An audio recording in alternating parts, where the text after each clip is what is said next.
Okay, we don't need me. Stand there.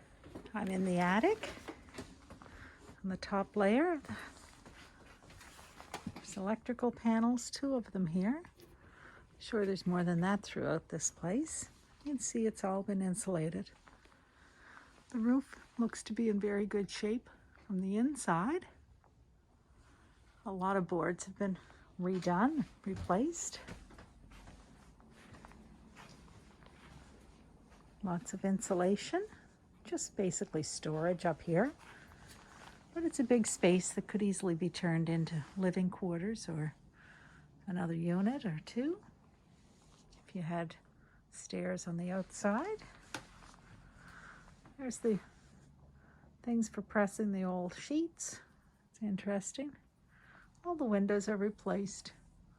Looks like there's all new wiring through here.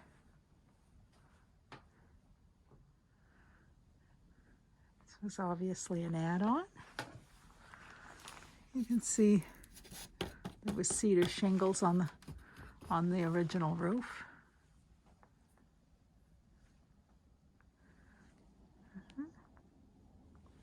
Very interesting.